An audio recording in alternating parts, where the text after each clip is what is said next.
주님께서 여러분과 함께 루카가 전한 거룩한 복음입니다.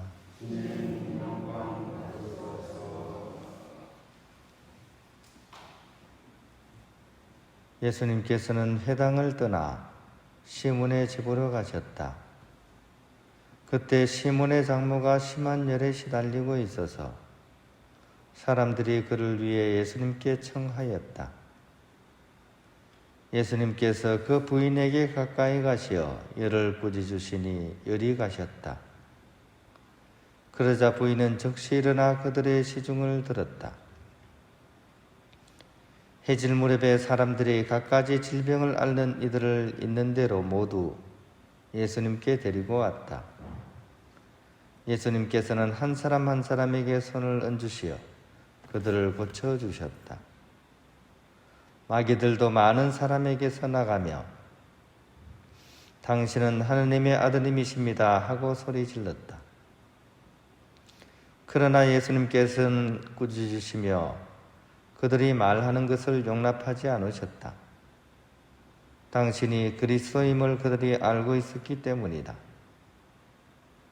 날이 새자 예수님께서는 밖으로 나가시어 외딴 곳으로 가셨다. 군중은 예수님을 찾아다니다가 그분께서 계시는 곳까지 가서 자기들을 떠나지 말아 주십사고 붙들었다. 그러나 예수님께서는 그들에게 말씀하셨다. 나는 하느님 나라의 기쁜 소식을 다른 고을에도 전해야 한다. 사실 나는 그 일을 하도록 파견된 것이다.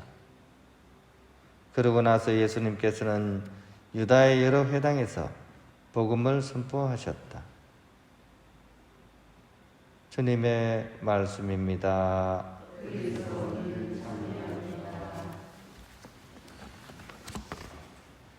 부활입니다. 사람을 두고 만물의 영장이라고 이렇게 부릅니다. 즉 동물 중에 최고라는 얘기죠. 그리고 실제로 인간이 이 지구상에 있어서 이렇게 최고가 되었습니다. 그 근본 원인을 어디에서 찾을 수 있을까요? 인간이 다른 동물들과 비했을 때 도대체 어떤 능력이 탁월해 가지고 이렇게 만물의 영장이 되었을까요? 최근에 이제 전 세계적으로 인기가 있었던 한국 드라마가 있었죠, 그죠? 이상한 변호사 우영우라는 그런 드라마였습니다.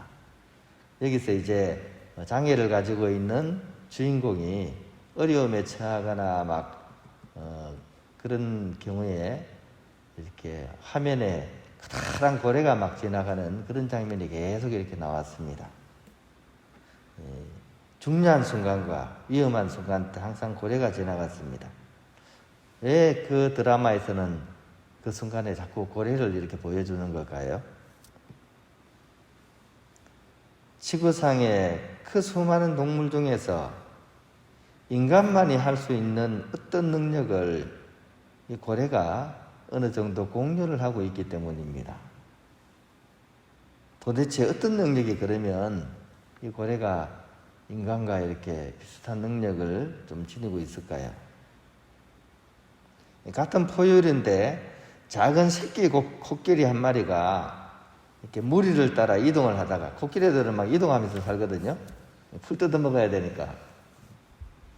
워낙에 많이 먹어가지고 이동하지 않으면 안 되죠. 근데 한 마리가 다쳐버렸어요. 그러면 어떻게 될까요? 계속 이동해야 되는데. 결국 이 다친 코끼리는 다른 코끼리들을 이렇게 따라갈 수가 없고 결국은 이제 뒤처지게 되고 결국 다른 동물의 먹이가 됩니다. 맹수들이 가만히 있지 않겠죠, 그죠? 다른 동물들도 마찬가지고, 그죠? 또 유전학적으로 거의 인간과 거의 닮았죠, 그죠? 그냥 1%도 아니고 0. 몇 % 정도만 아마 차이가 나는 것 같아요. 그게 침팬지입니다, 침팬지. 대장 침팬지가 막 무리를 이끌고 막 일을 하다가 사고를 당해요. 그럼 어떻게 될 것 같아요?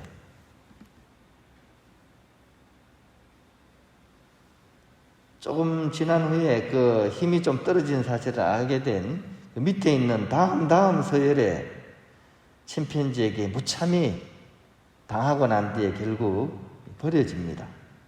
그리고 이제 죽게 되죠. 그죠?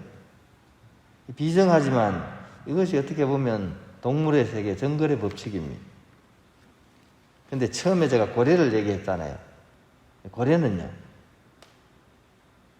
고래는 원래 포유류였기 때문에 육상에서 살다가 바다로 들어간 그런 종입니다. 반드시 물 밖에 나와서 숨을 쉬어야 삽니다.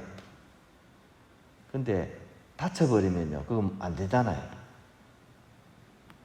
그래서 물속에서 다쳐가지고 막 이렇게 물속으로 이제 깔아앉습니다.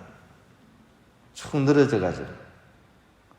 그러면 그것을 다른 코끼리가 보게 되면 이거는 그냥 두지 않습니다.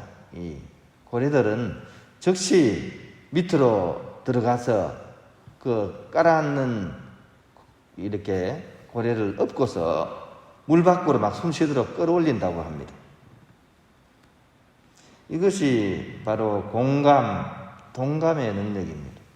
우영우가 계속 그 장면을 떠올린 것은 장애인으로서 자기가 힘들고 어려울 때 누군가 이렇게 고래처럼 도와줬으면 하는 그런 염원이 아마 이렇게 상징적인 의미에서 그렇게 화면에 계속 등장하게 했던 것 같습니다.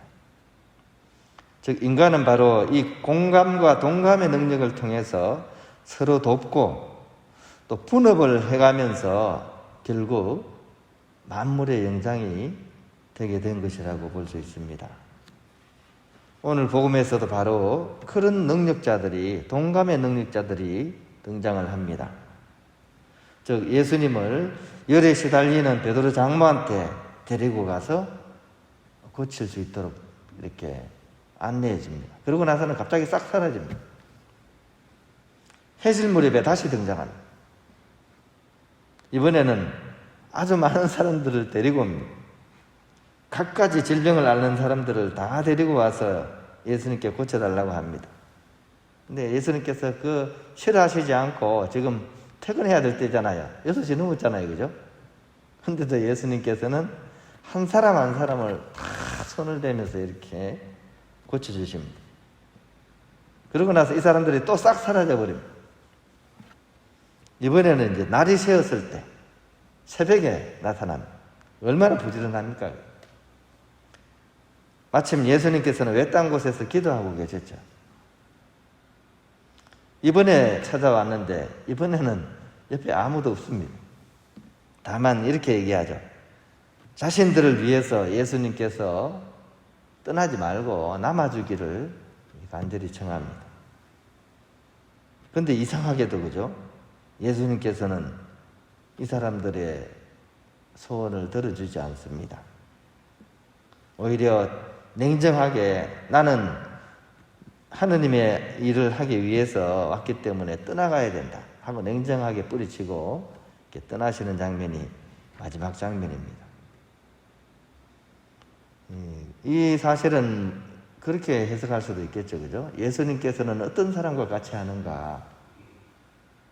즉 우리가 우리 자신 안에 머물러 가지고 나만 생각할 때 그분은 함께 하시지 않습니다.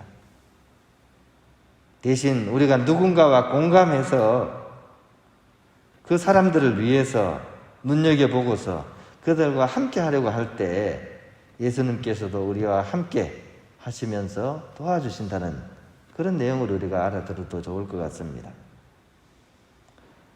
인간만이 지니고 있는 타고난 그 공감의 능력, 동감의 능력, 이거를 사장시키지 말아야 될 것입니다.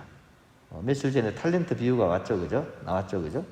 우리가 타고난 이 탤런트를 잘 쓰고 잘 활용할수록 우리는 더욱더 주님과 가까이, 주님과 함께 일하는 그런 사람들이 될 것이고, 우리 삶만이 아니라 이웃들에게 바로 그런 하느님의 사랑과 은총을 전해주는 그런 주님의 사도로서의 삶이 우리에게 주어질 것입니다.